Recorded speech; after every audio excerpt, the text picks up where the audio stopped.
embrace your superpower. Today, I'm thrilled to be joined by Lexi Godlewski.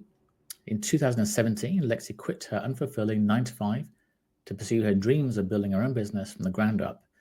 And in 2021, this small town girl up and moved 5,000 miles across the country from New York to Hawaii to follow her soul's search for more. Lexi is an avid traveler and adventurer. Too many places to mention, but I'm going to ask about it during the conversation. And one of Lexi's true loves is speaking to audiences. Her speaking career began when she was nominated to present the commencement speech at a high school graduation. And in 2016, she's one of 3 leaders specifically asked to speak, share her story, and inspire a, to many, terrifying 1,500 plus audience. Later in 2024, Lexi was honored to share her very first TEDx talk.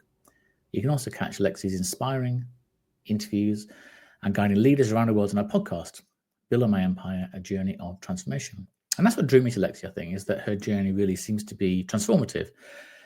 A lot of people have journeys as to why they move on to certain things, why they leave corporate life and try something else. And I think Lexi's story really resonated with me, and I know it will with you. And I think last but not least, and maybe even foremost, Lexi is a soultrepreneur. She leads with her soul in all she does in her life and work, and more about that to come as well. She's also an ICF trained coach, certified master marketer, and Endicott College graduate. She gains fulfillment by using her gifts to inspire and positively impact others, whilst also, thankfully, living her life to the fullest. I could say a lot more, but I think it's obviously Lexi you're here to speak to and hear from, rather, not me. So Lexi, you're very welcome. Thank you for joining us from a very warm Hawaii while I'm sat in a very cold and dark London. But the first thing I want to ask really is, I'll take you back a little bit. So what helped create the person joining us here today? What's your background? Hi, Andrew. Thank you so much for having me on the show. I'm very excited to be here.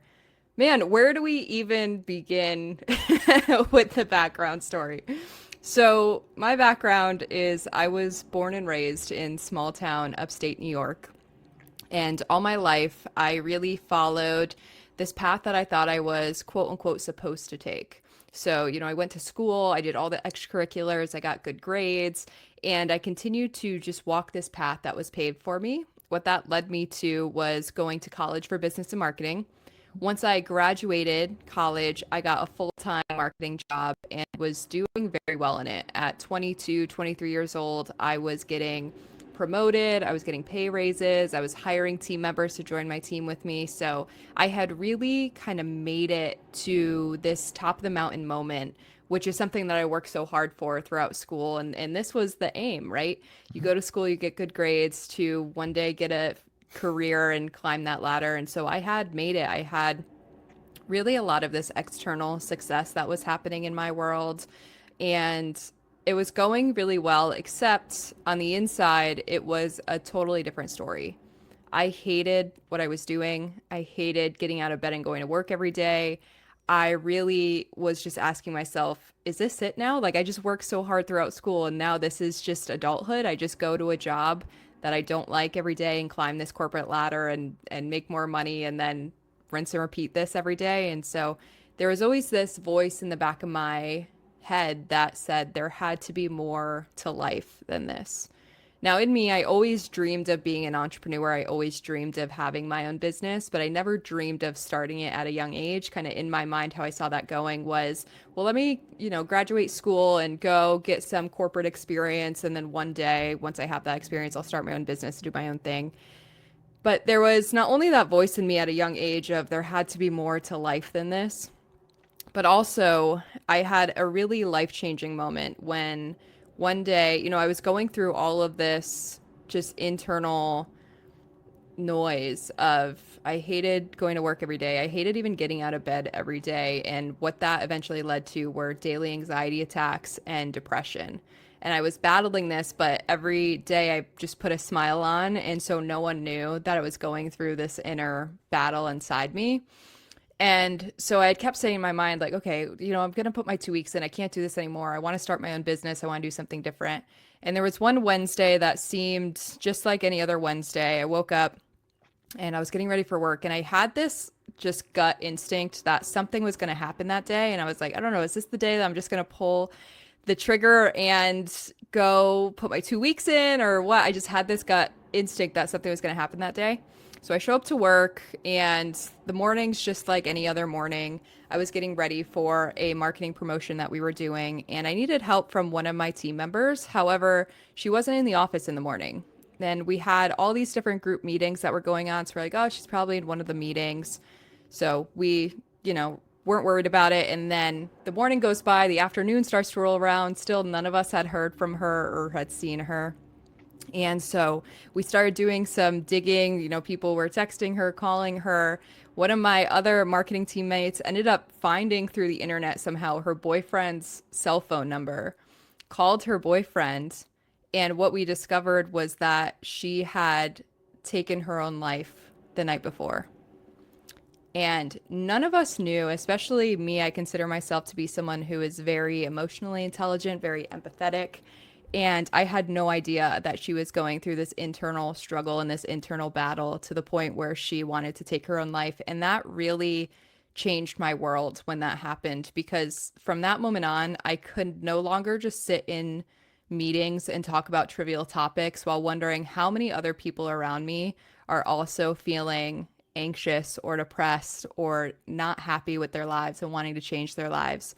So 2 months after that is when I put my 2 weeks in, and I said, I am going to go for my dreams. And my dreams were to start my own business and to do more marketing strategy, marketing consulting, coaching people and coaching entrepreneurs, that type of thing. So I said, I don't have all the answers and I don't know exactly how this is going to play out, but let me just go for it. Let me listen to this calling that I have and just see what happens when I do. And so that's what I did. So I left that job, started my own business from scratch. I picked up little side hustles at the time to pay the bills, and just had started this real journey of transformation of my own life and building a business. And then fast forward a few years, in 2021, I again wanted to transform my life and move out of New York. So I up and moved from New York to Hawaii for a change of pace and a change of lifestyle. And again, Hawaii was somewhere that I had never been, and I did not know anyone out here. It was really, again, just one of these soul callings that I knew I always wanted to live somewhere warm and by the ocean, live this kind of surfer lifestyle. So that was, again, something that I heard that calling in my soul, and I didn't know how it was going to turn out, but I said, let me go for it and see what happens. And so I did, and then transformed my life again. And now I've been out in Hawaii for about 3.5 years and love it. So this whole journey has been really this journey of transformation, this journey of asking myself, if I do lead with my soul first, if I lead with those callings of my heart first, what's possible and what happens when I do that. And it's really been this journey of just discovering truly what is possible when you lead with your heart first and not just your head. Wow, what a traumatic experience to be waiting for that presentation. It's just so desperately sad that people don't talk to people, isn't it?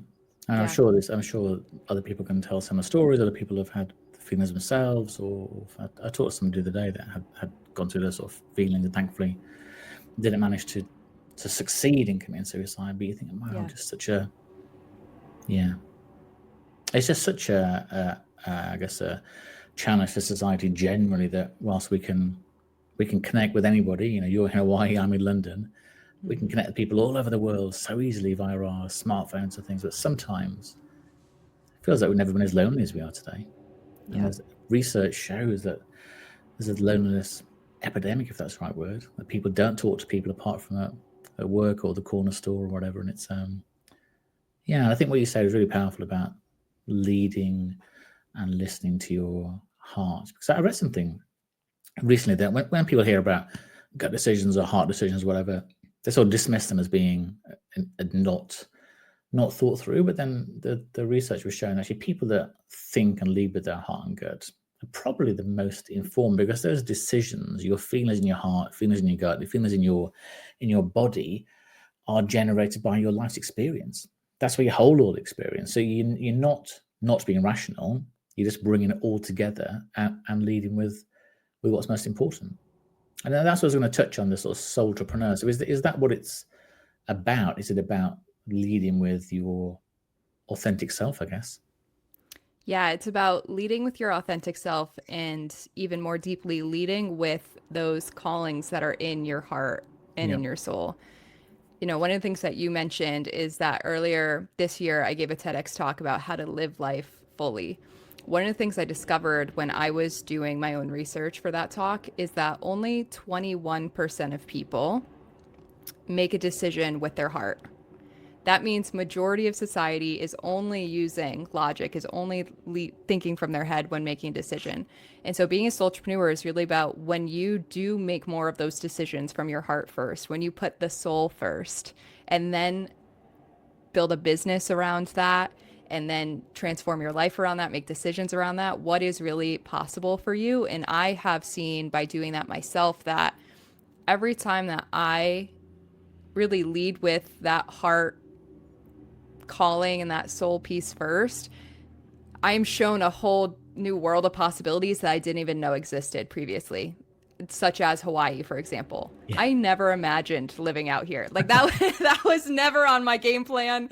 That was never even something that I thought would be a possibility. I thought maybe if I'm lucky one day I'll be able to vacation there for a week, but never did I imagine that I'd be able to call this my life and have this be my lifestyle. And that's one of the things that by just leading with that heart piece first, I call it the universe, whether you want to call that source, God, energy, whatever that is, I call it the universe, just showed me like, oh, if, here's this whole possibility. It's called Hawaii that you didn't even know would be possible for you. And so that's what I have found to be really amazing is that there's this whole new world of possibilities that I didn't even know exist and are even better than what I could imagine previously each time I do listen to that quiet and little voice in me versus just what my head is thinking. And even when I was getting ready for this move, so many people thought I was crazy for doing this. And it is a crazy thing moving 5,000 miles from home. And, people would say, why are you moving so far away from your family, from your friends, from what you're used to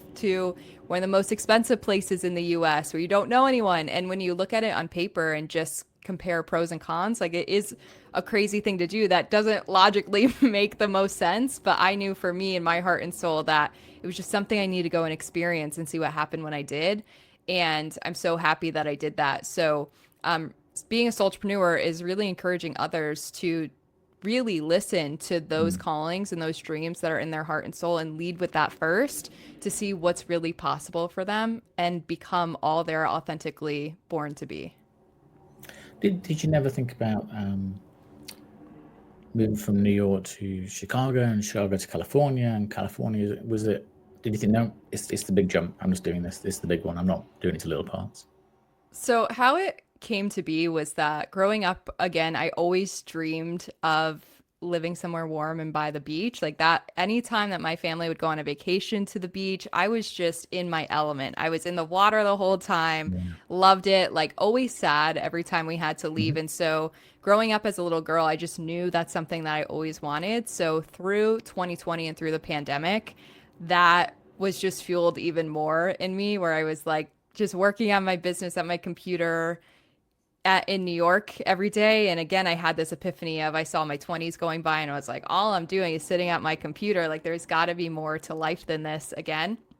And so I really came back to that original dream and just said, all right, I want to live somewhere warm and by the ocean. And so back then I was like, okay, here's my top three options. Then let me look at moving to Florida or California or Hawaii. And I just kind of made that general list. And from there, towards the end of 2020, Hawaii had actually created a program that was incentivizing remote workers and entrepreneurs to come out here. And I had three separate friends from three separate friend groups send me an article about this program.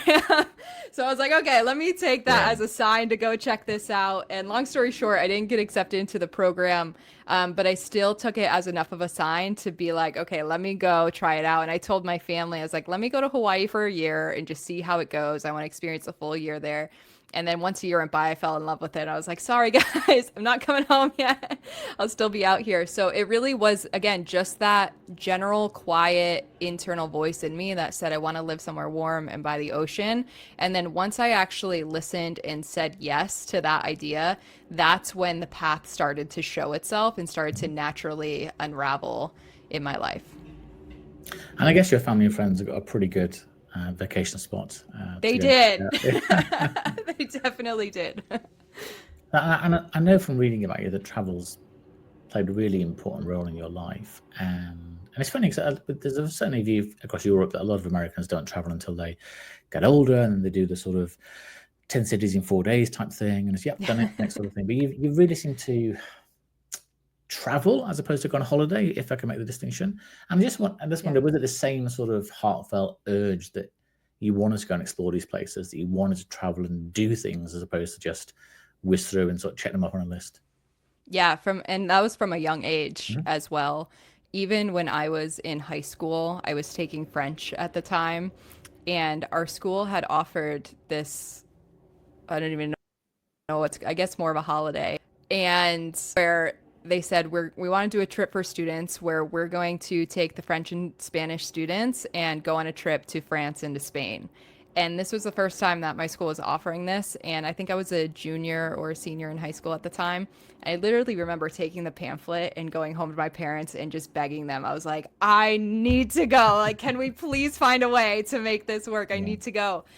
And my parents are the best. They helped me find a way to make it work, and I was able to go on that trip. And that was the first time that my mind really opened up to this whole world of traveling, and then especially Europe at the time, Mhm. where I was shown this whole different world of, we weren't only just learning about this from in a textbook, but I was able to go experience it and live it and see it with my own eyes. And that really showed me, one of the things that I love about traveling is it gives me perspective, and it gives me perspective of how small we actually are in the grand scheme of things and how differently people live their lives. And I love learning about different cultures and just seeing that people live so differently all around the world. And so that first trip is what opened up my love for traveling.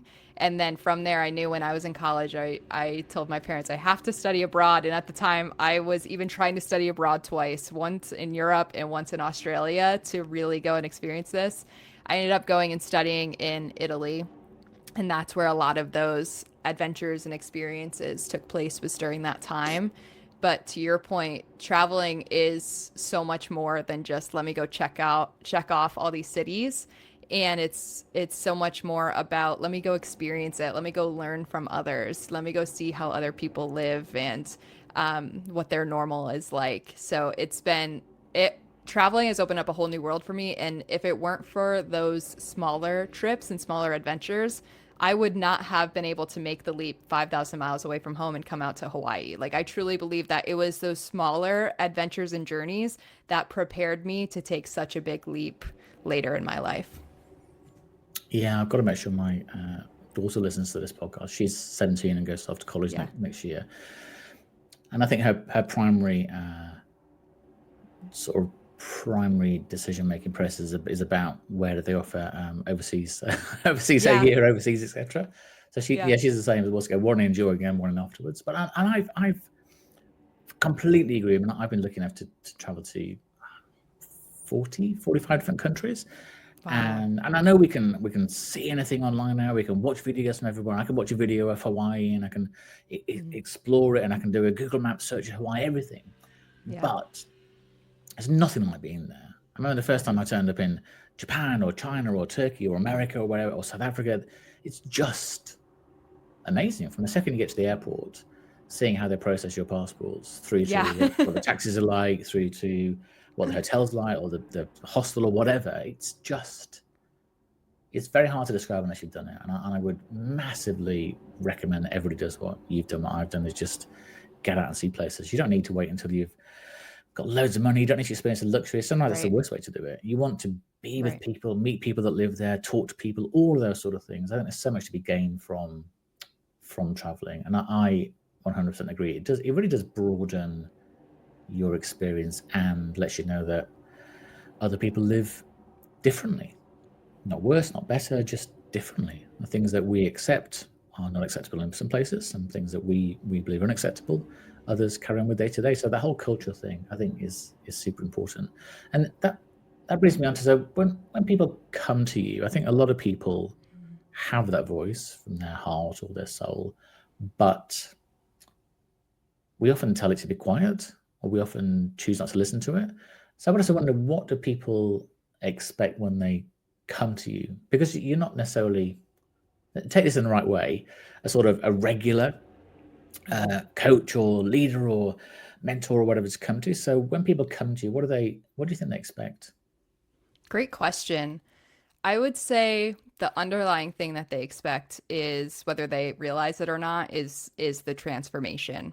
I think a lot of people come to me and they they see how much I've changed my life and how much I have transformed my business by leading with my soul first. And so I think a lot of them come to me hearing those whispers in their soul, but being nervous to actually take that next step, or asking, how do I actually start this? Or how do I make this big leap of faith that's so different from what I'm used to? And so I think people really come to me wanting to lean into those next steps and those higher callings that they have, and break through any of the fears that they're facing or the doubt, because that's one of the things that I find in working with clients is the number one thing that holds them back is themselves. It's their limiting beliefs, their old beliefs, their doubts, their fears, all the kind of junk that gets stuck up in our minds and stop us.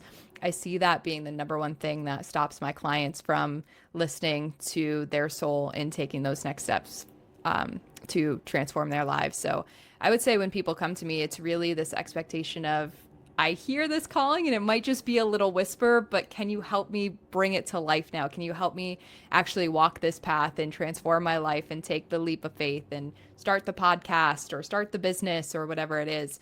So really leaning into that even more and saying, okay, let's see what does happen when you take that leap of faith or go for it. Because so often too, we have a lot of naysayers in our lives who don't mean to be naysayers. They don't mean to stop us from our dreams. But like I said earlier, so few people actually do lead with their heart when making decisions, that, of course, when you start to do that, you're going to hear a lot of things that a lot of people have to say about that, and a lot of their opinions. And that can so often stop us from actually going and doing that thing, right? Like if I let people stop me from leaving that full-time job to start my business, I wouldn't be where I am today. If I let people stop me from taking that leap of faith from New York to Hawaii, I wouldn't be where I am today. So a lot of times too, people come just looking for that support, and that just sometimes we just need one other person who believes in us or who believes in our idea to help us get something started. And so I think having that support is a crucial piece that clients come looking, for when we work together as well. Yeah, I imagine it can be quite emotional when somebody sort of releases that part of them. And so, how would that? So, if I came to you and said, "Look, I'm in a corporate job. I'm not really comfortable. I'm really interested in. Yeah, I've really been thinking about podcasts. I listen to lots. I've got something to say, and I'm just not sure. What? How would you respond?" Great question. Oh, so many things. We would have so much fun. Okay. Number one thing that I would ask is, what do you truly want? Not what do other people want for you, not what you think you should do, not what have you been told you should want. Like, let's put all of that external noise to the side for a minute and just start with the simple question of, what do you truly want? When I first left my 9 to 5 to start my own business, that is the first question that I asked myself. And I have journal entries of just writing down, what's the lifestyle I want to have? Who do I want to be? What are the things I want to do? What are the things I want to have? What's the life that I want? And I have journal entries of that. And that was the very first time that I asked myself, not what should I want or what should I do, but what do I truly want? And as soon as I asked myself that question, as simple as it is, it opened up this whole new world and all this clarity about the life that I wanted to create. And fast forward 7 years, I'm living that life now that I once journaled about then. So starting with just asking yourself simply, what is it that you truly want? And starting with that question can help create so much clarity around what is the thing that you want to create or what is the thing that you want to do. And then the next question I'd love to ask is, why do you want it?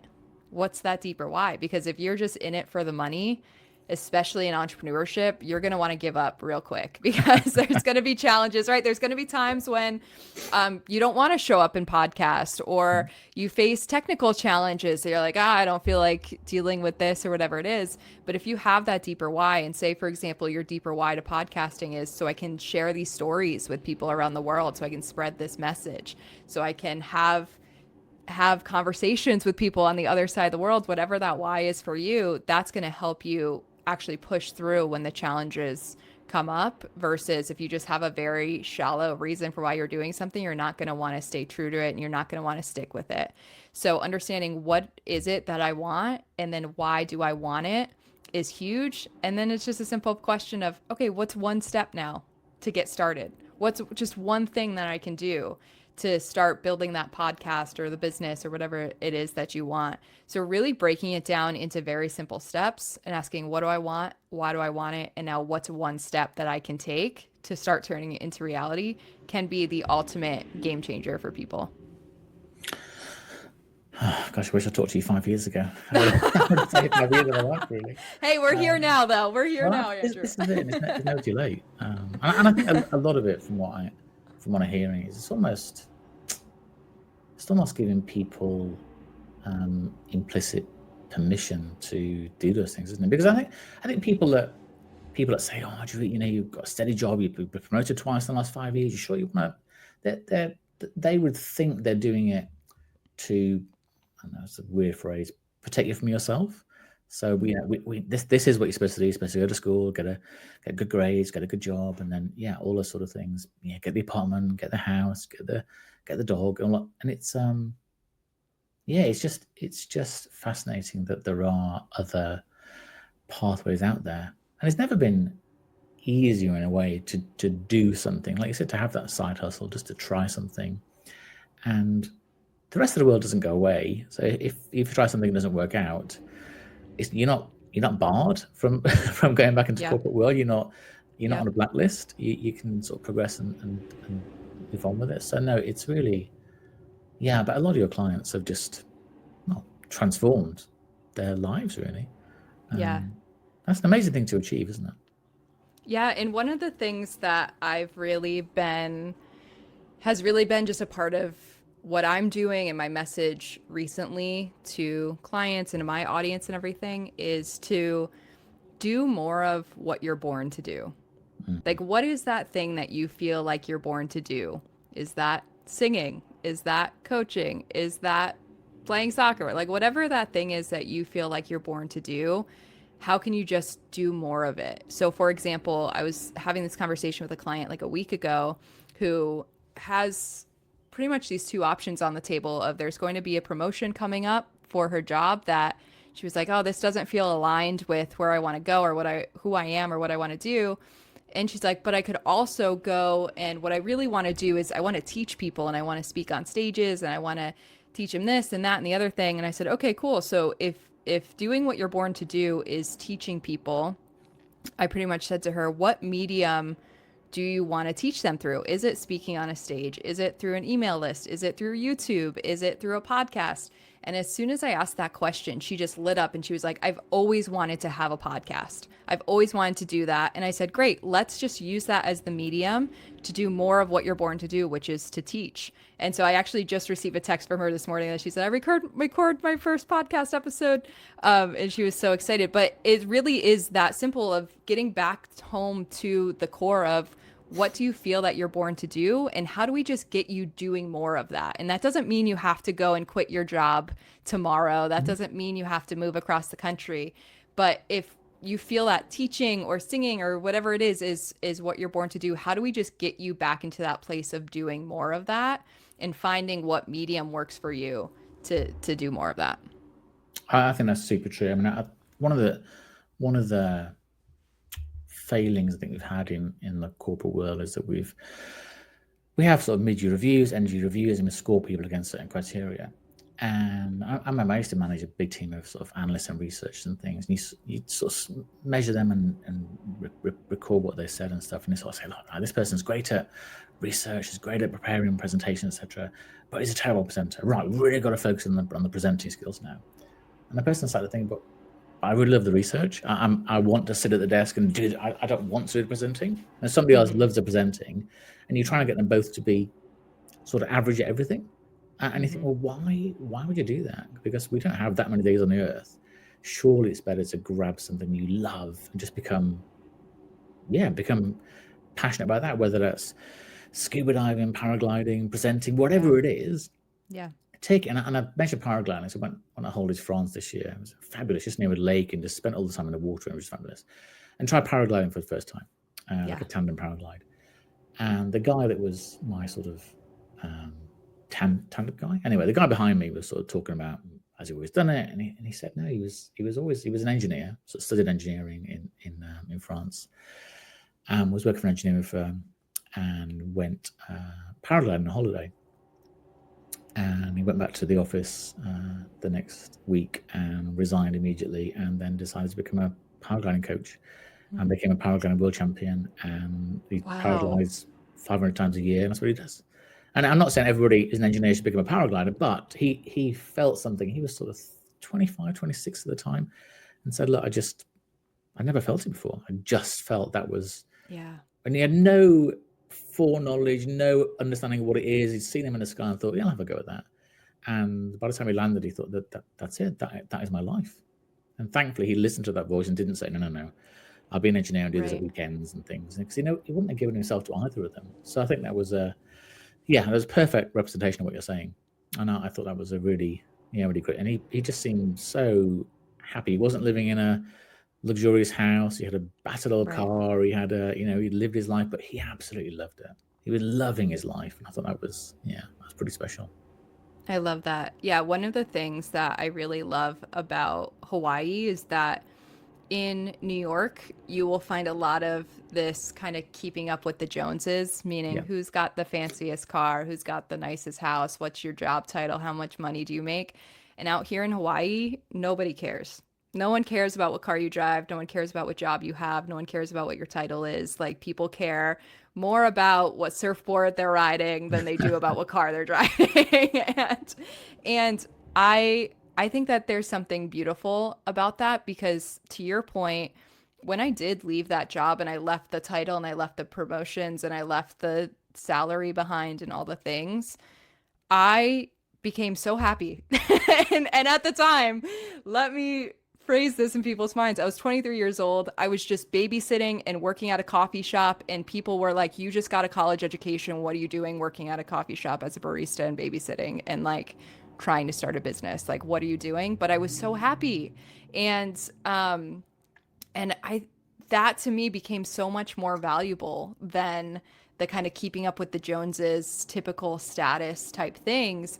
And something that I think about often is I'm big into music. Music is a big part of my life. And so I think about my favorite artists that I listen to.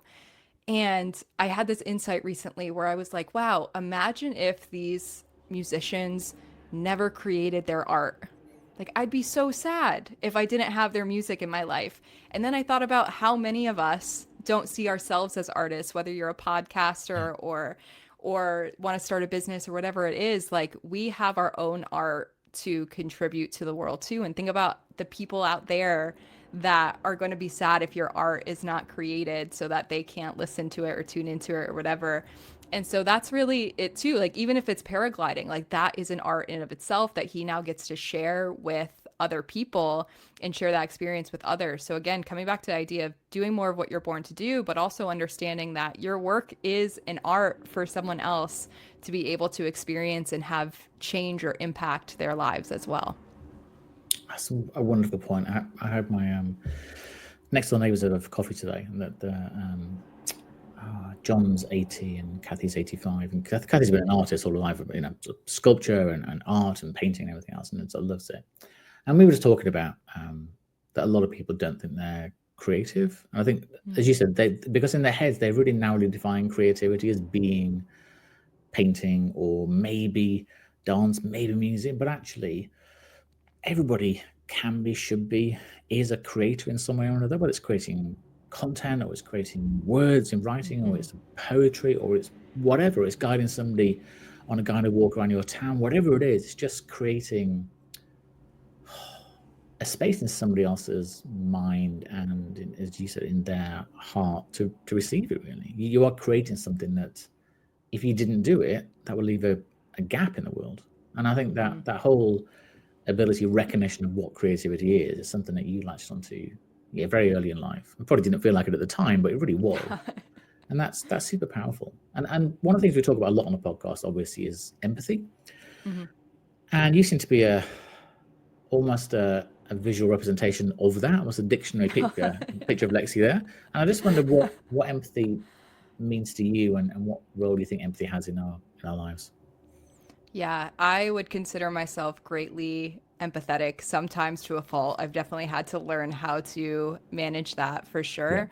But honestly, I do see it as a superpower at the end of the day, is my ability to empathize with others and to see myself in them, to also know the challenge that they're going through, the struggle that they're going through, I think has been such a great gift at the end of the day, because it's allowed me to even more greatly and more deeply connect with people, which, to your point in the beginning of this episode, I think is something that we are in a great deficit of. I think we're so quick to scroll on social media and just see people's highlight reels that they're posting and think, oh, look at them smiling on this trip or at this concert or in front of the new house they bought, that we don't think like maybe that person's actually going through challenges that no one knows that they are. Like, we don't even think to ask that, because we just Yeah. see all these pictures and videos of happy people and what looks like happy people. And I can attest to that. Back in the day when I was miserable at my 9 to 5 and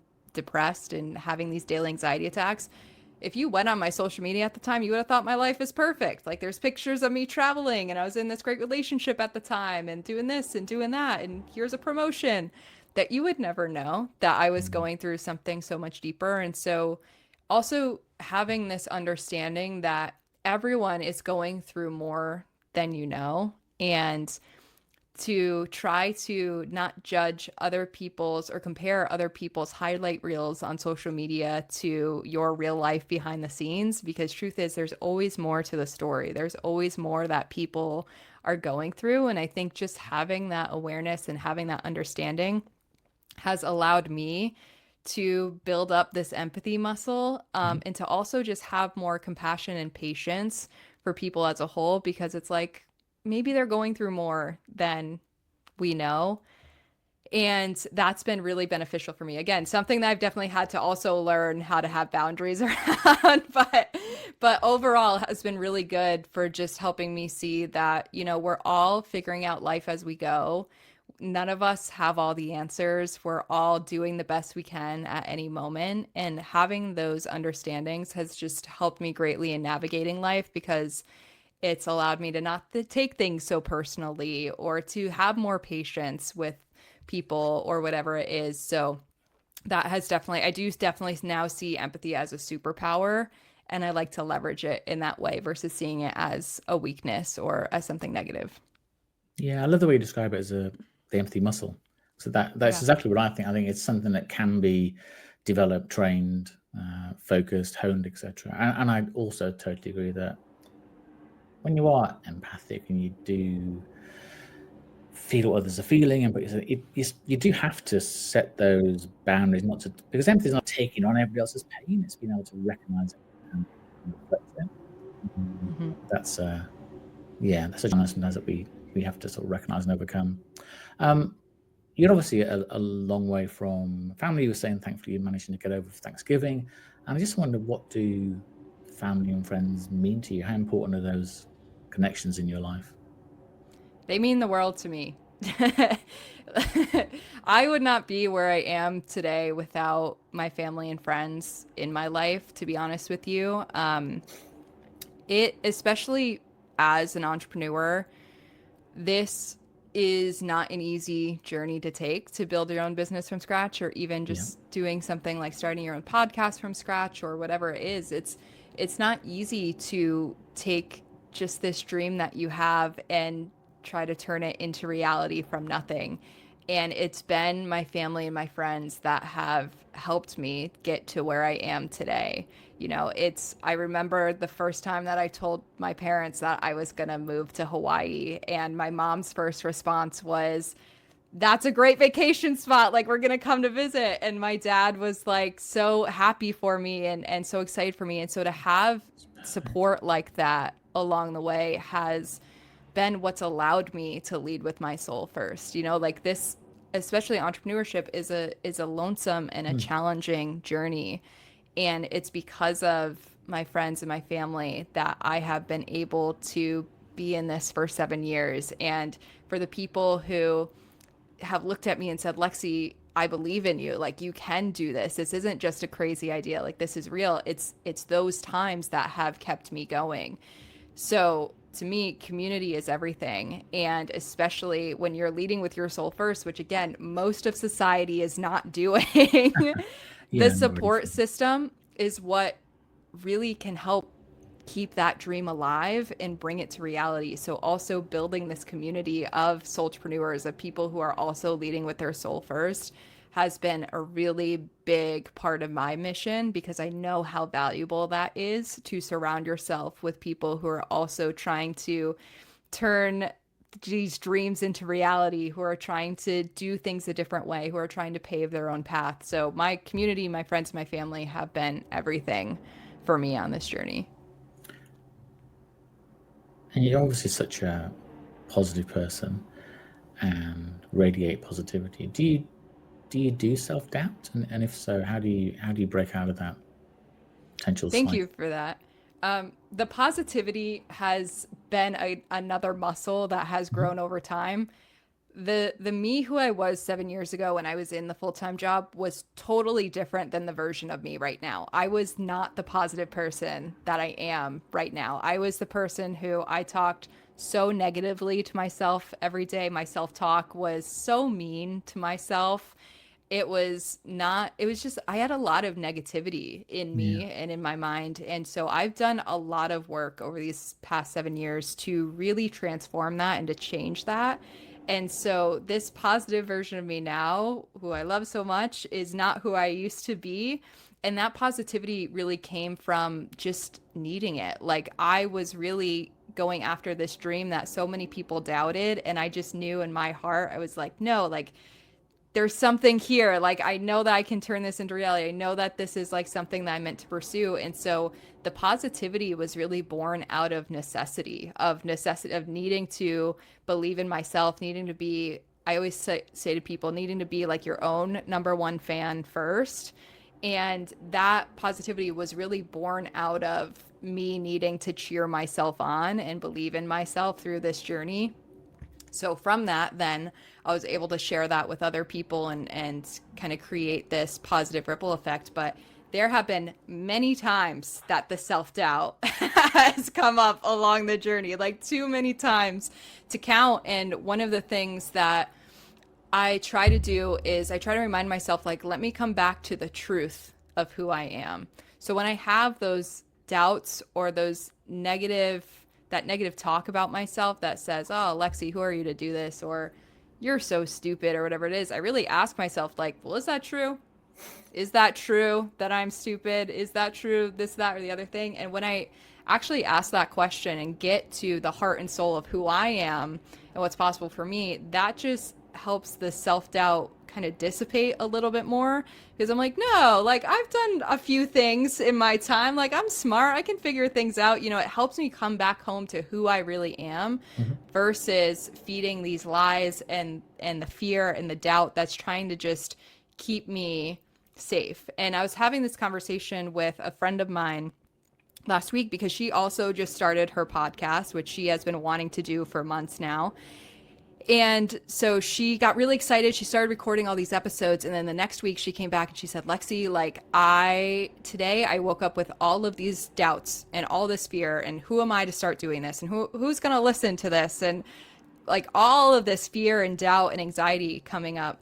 And so we talked about it. And one of the things we talked about was how the fear and the anxiety, all of that is coming from this old version of you that's now trying to stay alive, that you are transforming out of, that you're stepping into this new version of you, who's a version of you that podcasts and that shares your story and steps into your authenticity and everything. And when you do that, when you start to really shift into that next level version of you, those fears and doubts and anxiety are naturally going to come up because they don't know this version of you yet. Like your mind is built to keep you alive, not to make you happy. So when we understand that, we can start to see like, oh, those fears and that doubt is coming up because it's just trying to keep me safe. The brain is doing its job, but the brain doesn't know yet. When I lead with my heart and I start the podcast or I make the move or I do the thing, your brain doesn't know what's going to happen. It can only see what it's going to lose or what it's walking away from. It can't yet see what it's going to gain. And that's where I believe your heart and soul knows what's on the other side, what you're going to gain. And so really trusting that your mind is just doing its job when the fears and doubts come up. And the more that you can let them go and let that old identity of yourself go and step into the new one, the more that you will then create new beliefs and a new level of confidence and be able to stay connected to that part of you of knowing the truth of who you are and doing more of what you're born to do versus letting the fears and the doubts run the show of how you live your life. Oh, thank you for the honesty. Then it would have been really easy to say, "No, I don't do self-doubt. My life's perfect." Next. That is not true. People to know that it's not even though you're in Hawaii, it's not an insta-perfect life. Like I said, there are times it's just coming back from those. I'm not sure if you've ever seen the film Inside Out.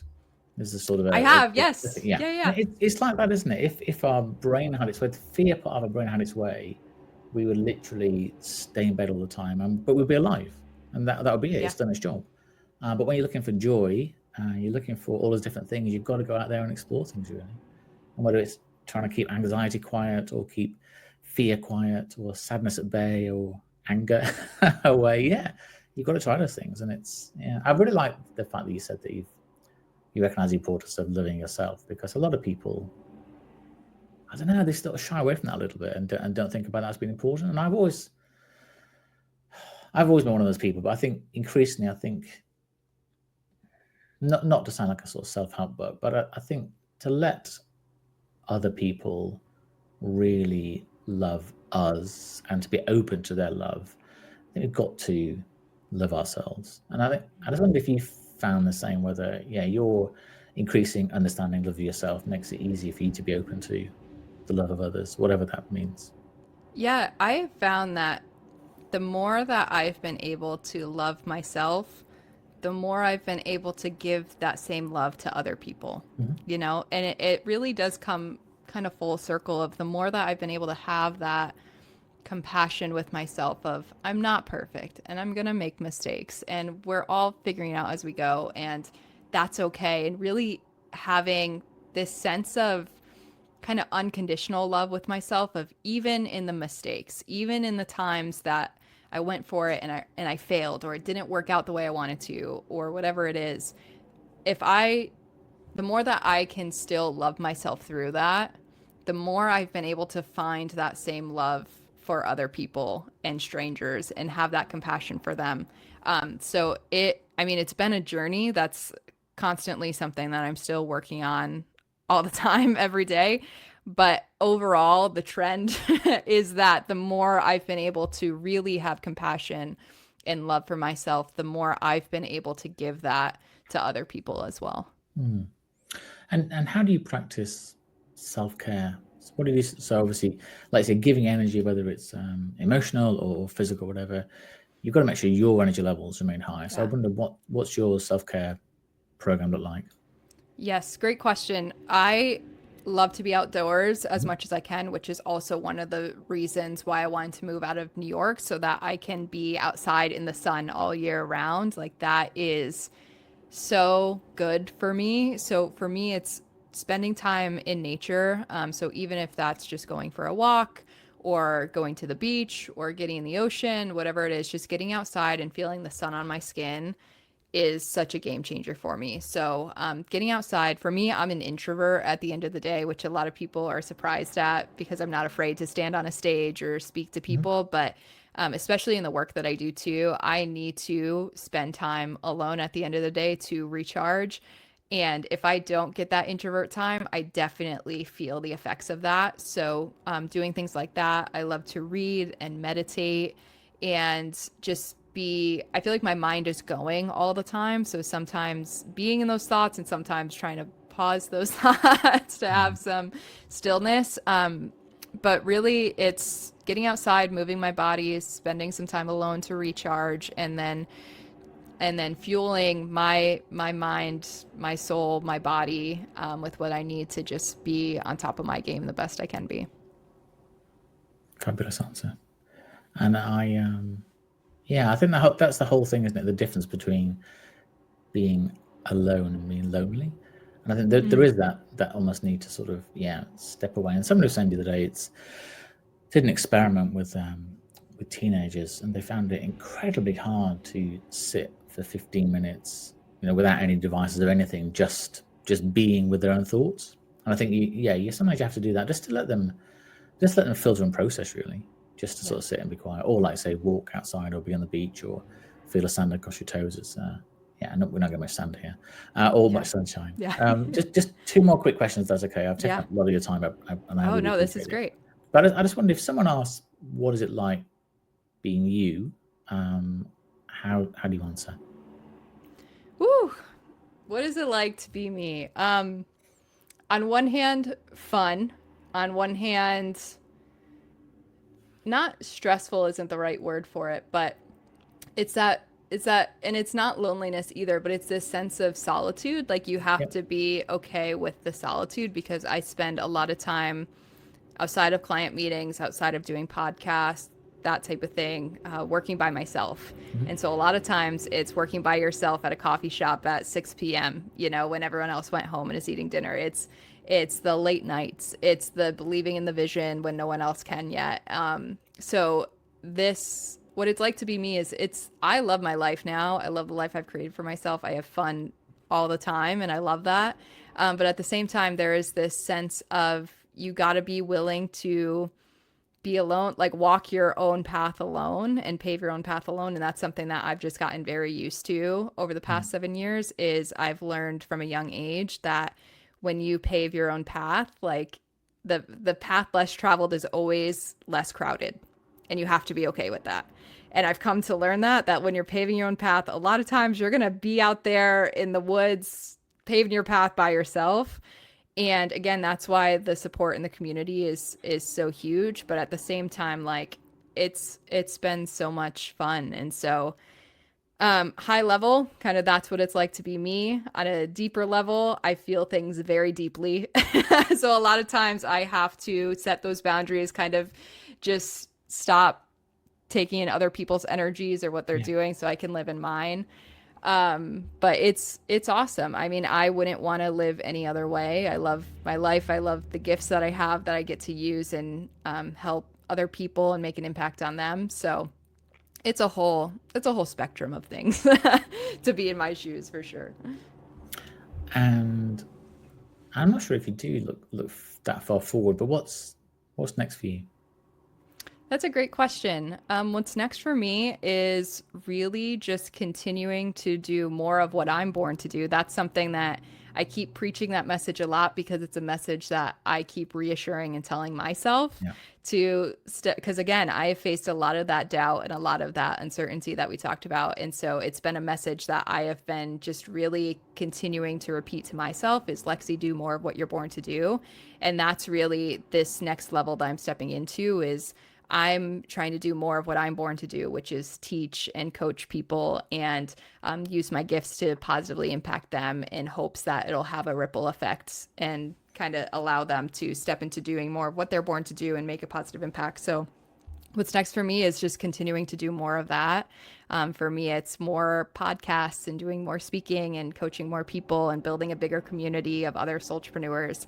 So if you're looking for me, that's where I'll be and what I'll be building, while also having fun and trying to live life to the fullest along the way. And no plans to leave Hawaii? Not yet. I always tell people, until further notice, you can find me out here.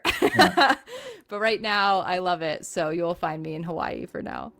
Fabulous. Thank you so much for your time, honesty, transparency. Thank you. It was really, it was really empowering. I appreciate you. Thank you. Thanks for having me on the show. I enjoyed this. This was great.